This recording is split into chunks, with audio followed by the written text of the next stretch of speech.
Hey guys, welcome. We are Emily and Christine Van Diest, and we are starting a 4-part series, the spring edition, Women's Vitality. So really wanting to help you guys think through food choices. Our nutrition really does play a part in our body composition, how we look, how we feel on the inside and out. And we're excited to bring some great discussions and some Q&A each week for the next 4 weeks. So tonight we're really talking about macros and breaking it down. So I'm Christine, and Emily, I'll have you introduce yourself. Hi, everybody. I'm Emily Brown and super excited to talk to you about simple food choices that you can improve your body composition and kind of take control of managing your weight and your energy and stress. So yeah, looking forward to these next 4 weeks together. And I think, Emily, we both talked about how we haven't all had it together. We have not eaten well our entire lives. We have both really coming to this with a lot of scars, a lot of disordered eating, a lot of challenges, but we are excited and grateful that I think we both believe that we're on the other side of that. We really have seen a lot of growth in the area of just really good healthy image, body image, and how we choose foods and really see how it really works in our favor of living our best self and living our lives. What would you add to that, Emily?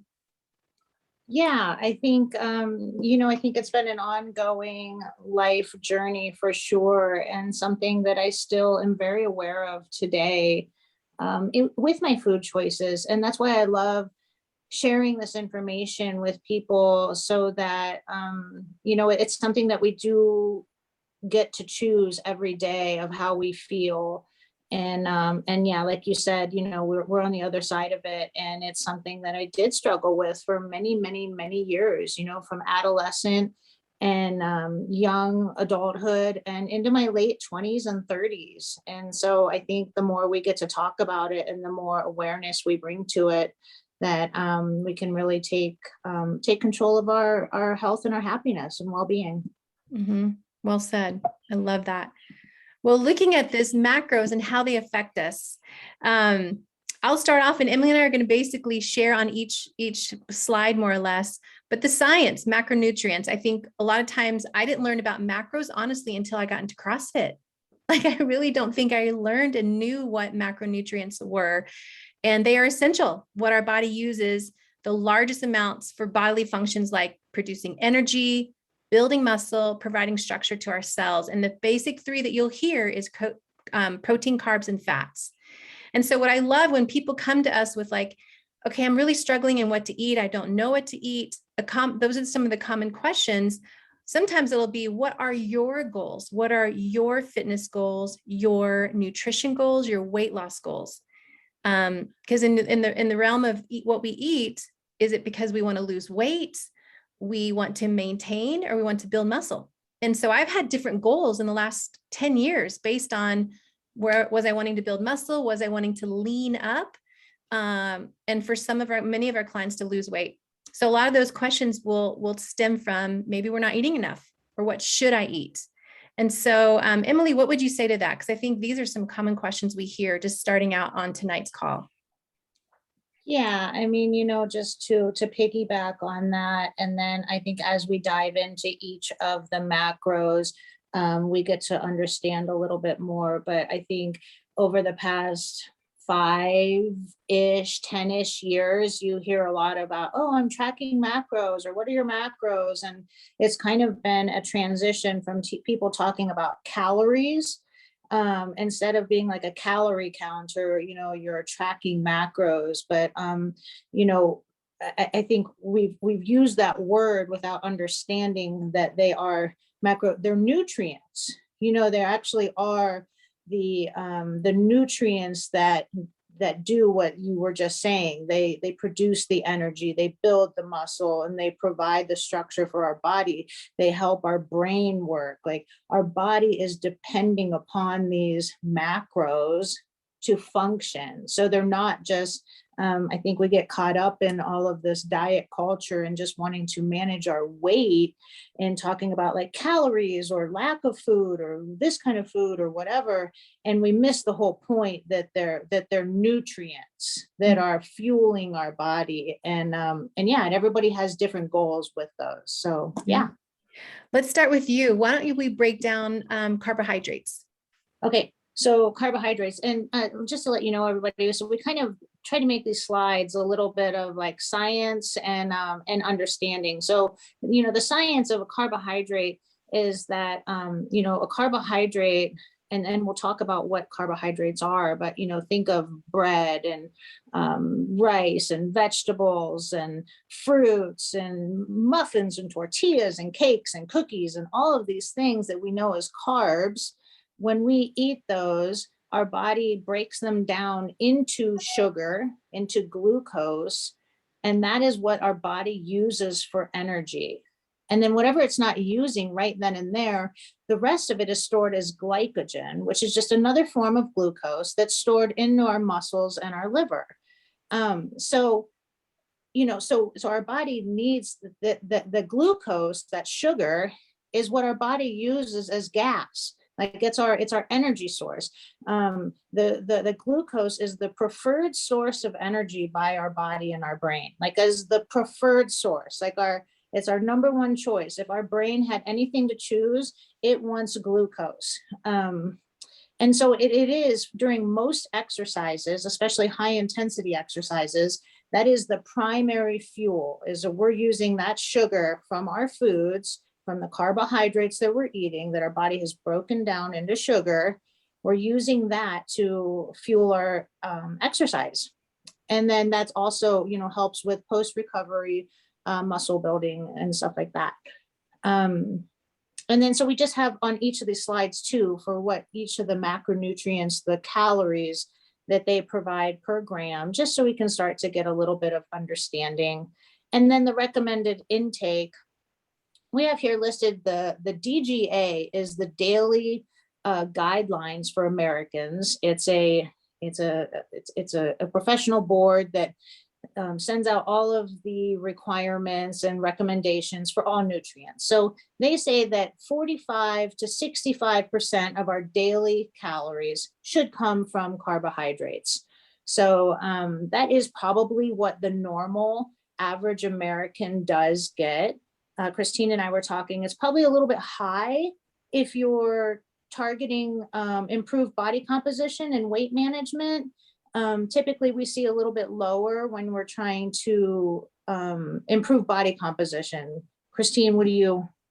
Yeah, I would say helping helping people with macros and finding their numbers and what that looks like. I always say 40, 30, 30, and we talked about this earlier, 40% carbohydrates. So we would be in the line of a little bit less than what the DGA standards are, just because most people we know are wanting to lose more of that, belly fat, body fat, and have more of a better composition, more lean muscles, and lose some of the extra fat and weight management. So I think 40% have been our targeted numbers for people for sure.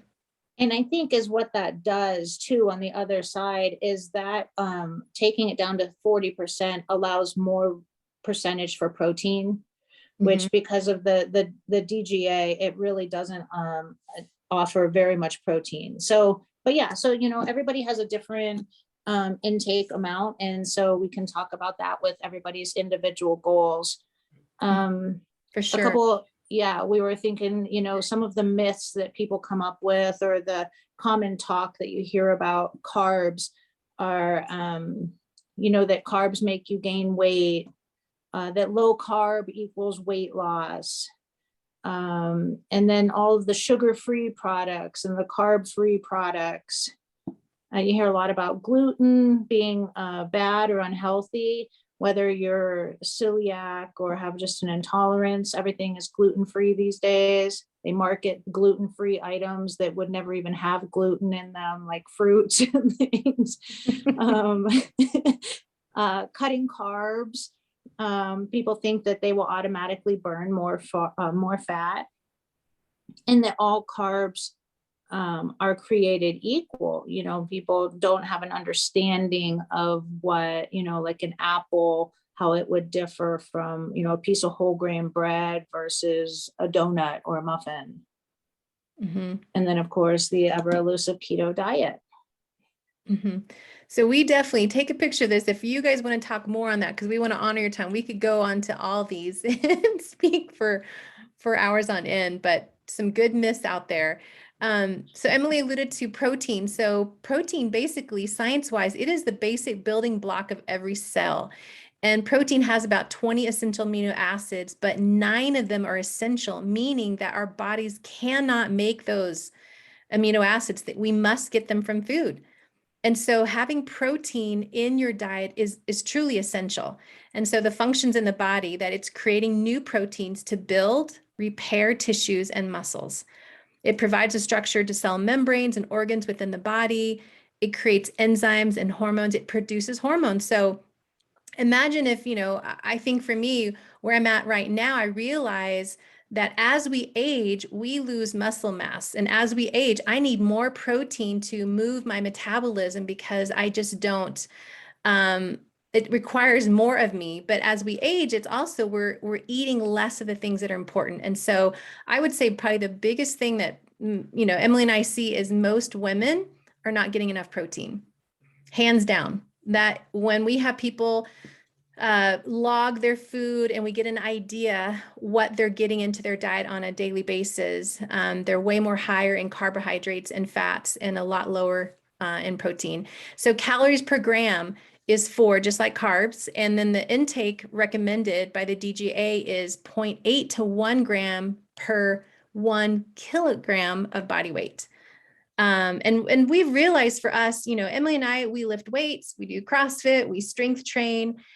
For people that have a very active lifestyle and they are on the move, constantly moving, then their need for calories and macros numbers is different. And so for someone even too with wanting to build muscle and different body composition, we honestly recommend we look at more 0.8 to 1 gram per pound. And again, this is going back to what are your goals? Is it to lose weight? Is it to gain muscle? Is it to maintain? And all of this differs depending on your goals. Yeah. Yeah. I think it's important to remember that every decade after 40, we lose 10% of our muscle mass. And so it's important that we continue to increase our intake of protein and all of those amino acids and all those things to build new proteins and to for the enzymes and the hormones, not just to get bulky and build muscle, but to continue to support our body and its needs. Mm-hmm. Excellent. So a lot of protein thoughts and concerns and, you know, ideas out there. Too much meat is bad for your heart, high in cholesterol. I get plenty of protein. You might hear people say, maybe you have said, I eat enough, or too much protein can cause osteoporosis, which again, we were talking about as we age, we need more protein and it's going to actually help building that even bone structure in our bodies as well. Soy protein, soy is the devil. I've heard that so much. Soy protein is bad, causes cancer, the differences of soy protein out there. And we definitely might have a whole topic on that one another day. That one's a good one. And we all need the same amount of protein. So again, thinking back to where we're at in our goals, what we're doing in our lifestyles, so much it changes depending on the amount of protein. So we don't all need the same amount of protein, but we do need to understand what protein we need. Yeah. And I love it. You know, I mean, even just like on the medical side of it, you know, when we have wounds that need to be healed, like we need at the hospital, they will prescribe you protein supplements, you know, and then when we're out here just in the world and we have wounds and things like that, we never think of it, you know, it's like, oh, I just don't want to be told to eat too much protein. So I think it's just coming to understand. Mm-hmm. All right. Fats. You want to catch this one? Sure. So fats, also kind of known as lipids, they are broken down in our body as fatty acids and glycerol, which are kind of just words that we don't really wrap our minds around, but that's how they are known and that's how they function in the body. So fats are so extremely important. Not only do they help you feel satiated, which satiation equates to happiness for most of us, really, just to feel full. In the body, though, they really are an essential component of cell membranes and cell growth. So they are there in down at the cellular level. They are an energy reserve. So we use fats as the fuel source for a long sustaining exercises. So those who are really like endurance athletes really depend on fats. And they transport and promote the absorption of fat soluble vitamins like K and A and D and E. And they wrap around our organs and insulate them and protect them. So it's just really so important to have those. And then the support of brain and eye health, like DHA and EPA, and then hormone production. It's just really like fats are just really so important. Now these have a little bit more, they have 9 calories per gram. So just over twice the amount of the others. So definitely a more potent macronutrient that we really need to be aware of when we are trying to monitor body composition or, weight management. So the DRI, the daily recommended intake is what that stands for, is 20 to 35% of your daily calories come from fats. And that's pretty close. Like Christine mentioned earlier, 40% carb, 30% protein, 30% fat is kind of a generic go-to for a healthy ratio. And so this is pretty spot on to that.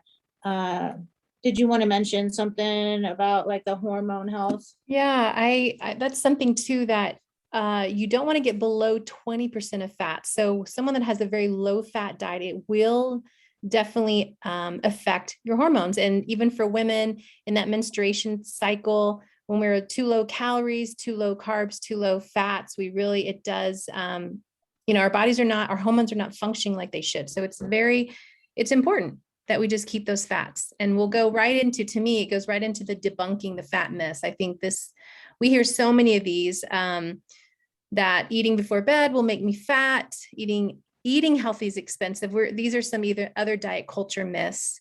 Honey and maple syrup is better than white sugar. Eating fats will make me fat. Carbs, fats, they're all equal.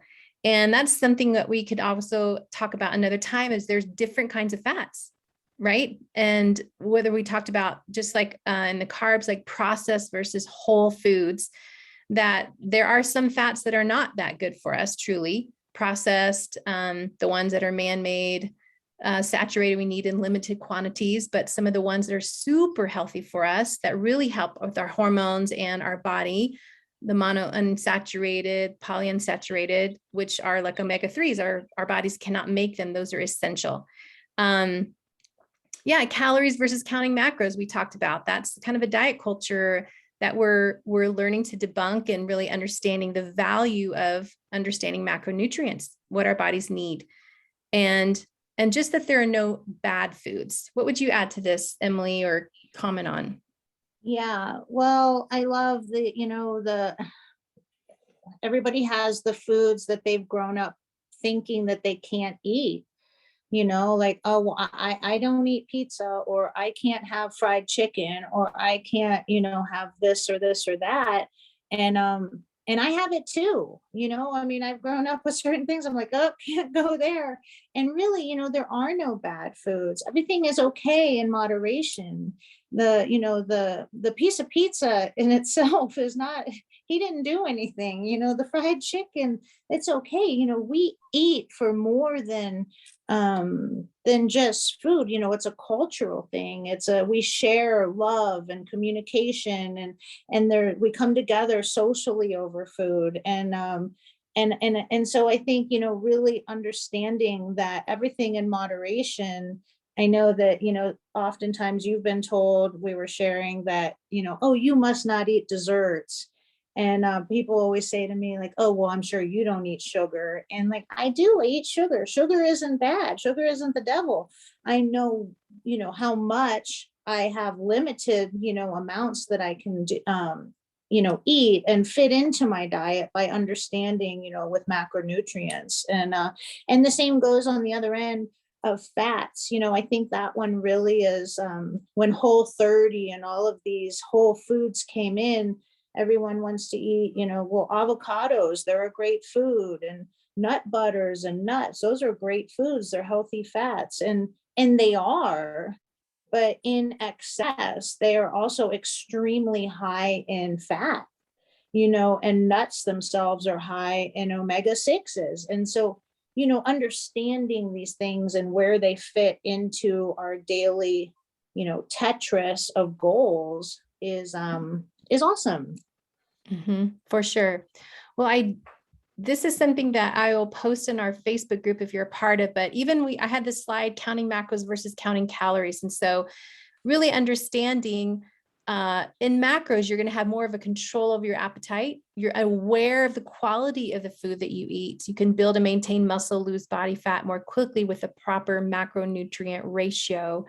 You can adjust your macros to achieve a specific body composition goal. And so with calories, we may experience an increased appetite because our macros are imbalanced. We're maybe not eating enough satiating fats, or we're not eating enough, period. You risk having nutritional deficiencies if you're only focused on calories and not the quality of foods. That makes a difference. Inadequate protein will cause you to lose muscle. Inadequate carbs will affect your performance, and not enough fat will negatively affect hormones. You can adjust your calories to achieve a specific body weight. So very different in going into counting calories, the diet culture, and then understanding counting macros. And then on the sources of macros, isn't that cool? I thought of you when I found that. I love that.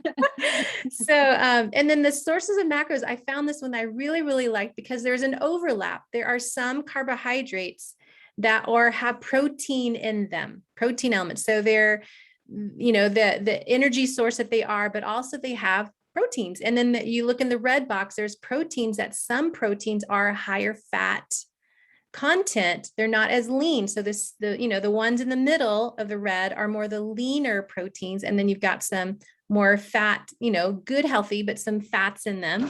And then you've got on the far right, like more of the fat. So just an idea, just to see what macronutrients are. And there's and I love just to comment on the one that everyone loves to call protein is bacon. But when you think like bacon, when you actually learn the macronutrient content of it, and you see its fat content compared to its protein content, you really, really start to wonder which one it is, and so that's like a great awareness. Mm-hmm. Excellent. Yeah. Which is why we're doing this, why we want to help you guys in this. Now, even we briefly touched on this, and we will definitely do another segment on hormones. But just if carbs or calories are too low, it can affect your reproductive hormones. So even I think sometimes the diet culture, I remember being a high schooler and having a diet bar. I can't remember what it was called. It was gross. It was Slim something. I don't know. And an apple. That's what I ate for lunch. And then I went and did track practice after school, and, burned hundreds of calories on a diet bar and an apple. And I probably had cereal for breakfast. I mean, that was it. Like, I had no idea how to eat for my body. And no wonder I didn't have a period for like a whole year, because I didn't have enough, I was eating too much. I mean, I was eating too less and not taking care of my body. Even macronutrients, you need the healthy dietary fats for the hormone function, plain and simple. And proteins, amino acids are necessary to produce hormones. So we'll do another segment on the hormones, but just wanted to add that in. But also, Emily and I are here because we really want to help you guys thrive in your health. Not just kind of feel okay and the ups and downs, but we really want to help you thrive. And so we listed some ideas of things that we could definitely talk about, but we would love your comments. What would you say, Emily, on this page?